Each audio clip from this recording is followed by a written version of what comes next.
Hey guys, आप सभी का स्वागत है मेरे यूट्यूब चैनल पे। जैसे आपने इससे पहले माइक्रो इकोनॉमिक और मैक्रो इकोनॉमिक का मीनिंग देख लिया है। आज हम इस वीडियो में डिस्कस करेंगे फर्स्ट चैप्टर यानी कि introduction to micro economic and macro economic. इससे पहले वाली वीडियो में भी मैंने माइक्रो एंड मैक्रो के बारे में बता दिया था। तो ये जो वीडियो बनेगा ये चैप्टर का सबसे लास्ट वीडियो होगा। देन हम उसके बाद आएंगे सेकेंड चैप्टर पे। ओके, आइए हम स्टार्ट करते हैं यहाँ पे importance of micro economic. Macro economic basically मैंने आपको बता चुका हूँ कि मैक्रो इकोनॉमिक होता क्या है। ये जो लार्ज कॉन्सेप्ट के साथ जो डील करता है उसको हम मैक्रो इकोनॉमिक बोलते हैं। अभी यहाँ पे फर्स्ट दिया है कि फंक्शनिंग ऑफ है ना इकोनॉमिक। यहाँ पे बताया कि जो मैक्रो इकोनॉमिक है वो फंक्शनिंग है किसके लिए, इकोनॉमिक के लिए। क्यों? क्योंकि ये क्या कहता है कि मैक्रो इकोनॉमिक को एक आइडिया देता है कि इकोनॉमिक जो सिस्टम है वो प्रॉपर तरीके से अंडरस्टैंडेबल हो, ठीक है, प्रॉपर तरीके से एग्रीगेट हो। तो यानी कि जो एग्रीगेट फंक्शंस होता है या एग्रीगेट वेरिएबल होता है, यानी कि लार्ज कॉन्सेप्ट की बात करें हम, क्योंकि मैक्रो इकोनॉमिक है तो वो लार्ज कॉन्सेप्ट होता है और लार्ज कॉन्सेप्ट होने के बेस पे ये कॉम्प्लेक्स भी हो जाता है। Economic fluctuation, second point. Economic fluctuation क्यों यहाँ पे? क्योंकि ये मैक्रो है यानी कि लार्ज पार्ट पे है, तो यहाँ पे हर एक फैक्टर क्या करेगा कि दूसरे फैक्टर्स पे डिपेंडेंट होते हैं। तो इसके बेस पे जैसे कि आपके पास इनकम, आउटपुट, फिर एम्प्लॉयमेंट, ये जो पार्ट है ये क्या कहता है कि अगर इसमें से कोई भी फैक्टर चेंज होगा या फ्लक्चुएट होगा तो अदर जो कॉन्सेप्ट है मैक्रो इकोनॉमी का वो भी क्या होगा, चेंजेस होंगे। तो ऐसे बहुत सारे पार्ट को क्या करना होता है कि कंट्रोल करना होता है। Next, national income. Study of macroeconomic has brought forward the immense importance of the study of national income and social account। ठीक है, तो यहाँ पे बताया कि जो मैक्रो इकोनॉमिक के ऐसे बहुत सारे इंपॉर्टेंट इवेंट्स है जो स्टडी करते हैं और मैक्रो यानी कि जो नेशनल इनकम है उस नेशनल इनकम के बेस पे या तो हम बोल सकते हैं सोशल अकाउंट के बेस पे हमें नेशनल इनकम का एक फॉर्मेट बनाना पड़ता है। नेशनल इनकम का फॉर्मेट इसलिए क्योंकि हमें इनकम को कैलकुलेट करना है कि हमारी कंट्री के अंदर कितना इनकम है, क्योंकि उसके बेस पे हम इकोनॉमिक पॉलिसी को प्रिपेयर कर सकते हैं, फॉर्मुलेट कर सकते हैं। एक बार इकोनॉमिक पॉलिसी फॉर्मुलेट होता है, प्रिपेयर होता है, तो उसके बेस पे हमें पता चलता है कि हमारी कंट्री के अंदर टोटल इनकम कितना है, अपनी करेंसी वैल्यू कितनी है, या हम बोल सकते हैं जीडीपी, एनडीपी या अदर जितने भी कॉन्सेप्ट है ये हमें पता चल जाता है। तो नेशनल इनकम ही सबसे मेन फैक्टर होता है। जब तक हम नेशनल इनकम को स्टडी ही नहीं करते तब तक हम इकोनॉमिक पॉलिसी को सही तरीके से यानी करेक्ट या प्रॉपर तरीके से फॉर्मुलेट नहीं कर सकते हैं।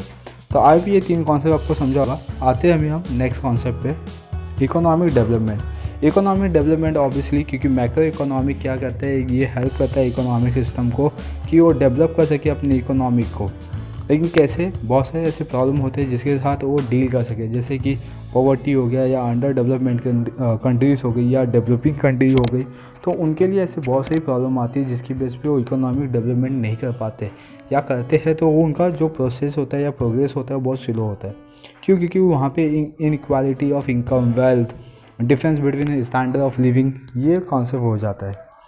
Next one, performance of economic economic performance यहाँ की बात किया हुआ है। तो मैक्रो इकोनॉमिक की अगर बेस पे देखा जाए या उनसे एनालिसिस किया जाए कि अपने इकोनॉमिक कैसा परफॉर्म करता है, तो जैसे मैंने इससे पहले वाली वीडियो थर्ड पॉइंट में बताया था कि नेशनल इनकम एक जो सबसे मेन कॉन्सेप्ट है, क्योंकि इकोनॉमिक जब परफॉर्म होती है तो हम नेशनल इनकम को काउंट करते हैं, क्योंकि जितना भी हमारी कंट्री के अंदर इनकम होगा उसके बेस पे अपना production of goods and services होता है, और उसी production of goods and services के बेस पे हम सप्लाई और डिमांड भी कर सकते हैं, यानी कि ये आपका टाइम टू टाइम या पीरियड के बेस पे होता है। Study of micro variable, next point, to understand the working of the economic. ठीक है, पहले तो हमें ये अंडरस्टैंड करना है कि अपना कंट्री का या नेशन का इकोनॉमिक कैसा वर्किंग कर रहा है, यानी कि कैसे परफॉर्म कर रहा है, और जो मैक्रो इकोनॉमी का जितना भी वेरिएबल्स है उसको स्टडी करना, क्योंकि ये सब मेन कॉन्सेप्ट होते हैं इकोनॉमिक प्रॉब्लम को आइडेंटिफाई करने के लिए। अगर इकोनॉमिक वेरिएबल ये चेंजेस होते हैं या फ्लक्चुएट होते हैं, तो जैसे मैंने बताया था कि अदर जो फैक्टर्स है वो भी फ्लक्चुएट होने लगते हैं, जैसे कि यहाँ पे income, output, employment and general price level. क्योंकि ये जनरल प्राइस लेवल या एम्प्लॉयमेंट, इनकम या आउटपुट की अगर इसके बेस पे देखा जाए तो अपनी कंट्री में इन्फ्लेशन या तो डिप्रेशन भी क्रिएट होता है। तो उसके बेस पे तो हमें स्टडी करना क्या होता है कि नेशनल इनकम, ठीक है, जो सबसे मेन कॉन्सेप्ट है। एंड देन उसके बाद हम स्टडी करते हैं मैक्रो इकोनॉमिक वेरिएबल।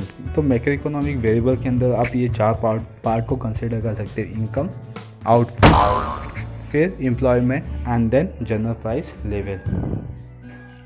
तो ये जो पार्ट है आपके पास, ठीक है, जो वेरिएबल है, ये वेरिएबल क्या कहते हैं कि इकोनॉमिक डेवलपमेंट को भी हेल्प करते हैं। परफॉर्मेंस ऑफ द इकोनॉमिक, जो अपनी कंट्री का इकोनॉमिक वो कैसे वर्किंग कर रहा है उसको अंडरस्टैंड करना, इकोनॉमिक पॉलिसी फॉर्मेट करना, ये सब उसके बेस पे किया जाता है, यानी कि मैक्रो इकोनॉमिक वेरिएबल के बेस पे।